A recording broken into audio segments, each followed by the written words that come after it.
5 avec la première série qui est The Walking Dead. The Walking Dead, pour moi, c'est la meilleure série de tous les temps, clairement. Il n'y a pas une série qui est au-dessus. C'est bon. Il y a beaucoup de personnes qui n'aiment pas et qui trouvent ça trop long et trop répétitif, ce que je peux comprendre. Mais c'est pas répétitif en fait. Bon, en fait, c'est un virus qui touche toute la population et les humains se transforment en zombies. Et il y a les humains qui eux ne sont pas, enfin qui ne se sont pas fait affecter par ce virus, qui tentent de survivre face à ce nouveau monde et face à ces zombies qui les pourchassent. Et voilà. Alors je crois que sur Netflix il y a 10 saisons, mais en ce moment, enfin actuellement, ils sont en train de préparer la 11e. Et la 11e, ça sera la toute dernière saison de la série.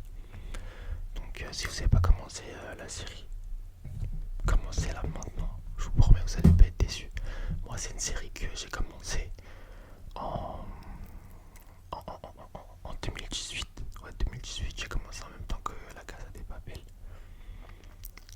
Et on est en 2021 et j'ai toujours pas fini la série. Donc voilà.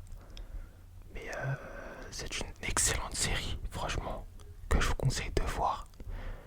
Mes personnages préférés, il y a Daryl, Nixon, Daryl, Michonne, Rick et Negan. Negan, mes 4 personnages préférés de la série. Donc voilà, je vous en dis pas plus dessus. Je pense que vous avez déjà entendu parler pour la plupart. Donc voilà. Deuxième série, La Casa des Papel. Pareil que The Walking Dead, c'est une série que moi, je suppose que vous connaissez, qui est connue, qui a fait un énorme carton quand elle a été lancée sur Netflix. Et donc voilà, il y a des gens qui ont toujours pas regardé La Casa des Papel. Ça, c'est une dinguerie. C'est vraiment une dinguerie. En 2021, il y a des gens qui n'ont toujours pas regardé La Casa des Papel. The Walking Dead, à la limite, je peux comprendre. Mais La Casa des Papel, voilà.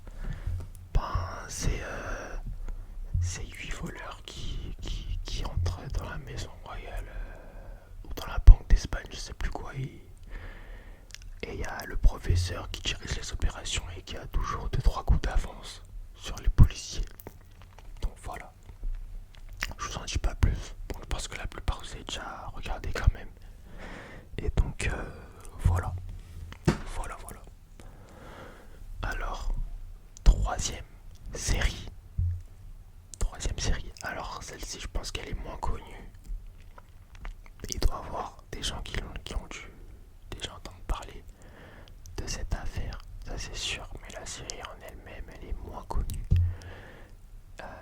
C'est Unsolved.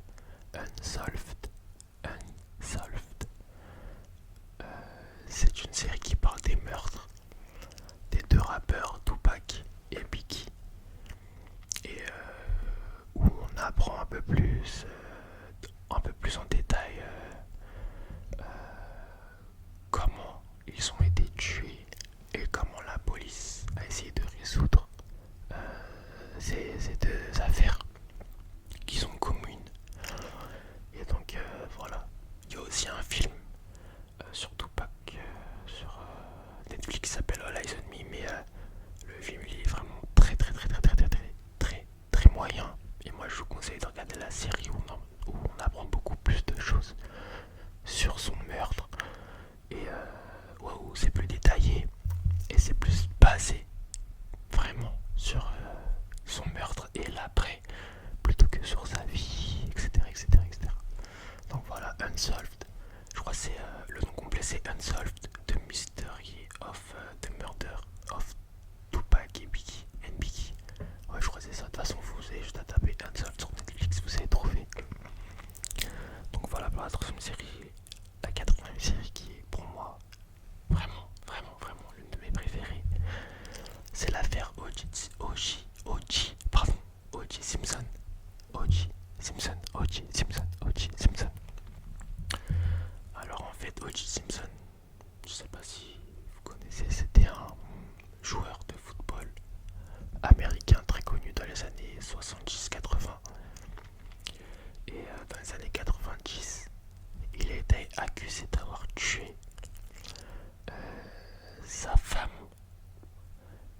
mais aussi le meilleur ami de sa femme.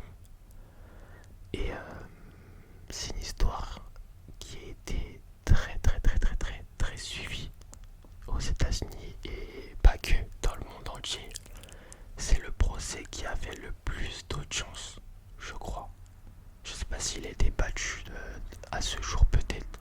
Dites-le moi en commentaire si vous le savez, mais je crois qu'il y avait eu 100 millions de personnes qui se regardaient le procès, enfin qui suivaient le procès rien qu'aux États-Unis. Et donc voilà, dans la série en fait, c'est le procès. C'est le procès que vous allez revivre avec des super bons acteurs, franchement. Rien à dire. J'ai adoré cette série, franchement, j'ai adoré. C'est une série qui dure en une saison. Et voilà. Franchement, il n'y a rien à dire. 10 sur 10. Et pour la dernière série. Alors, ah oui, je tenais à vous préciser. Moi, j'aime trop les séries basées sur le meurtre. Les trucs qui font un peu peur. Ça veut dire.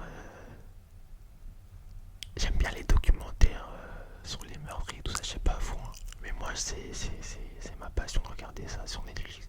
En fait, de voir à quel point les gens, je sais pas, ce qu'ils ont dans la tête pour commettre de tels meurtres. Enfin bref, la 5e série c'est Ted Bundy, autoportrait d'un tueur.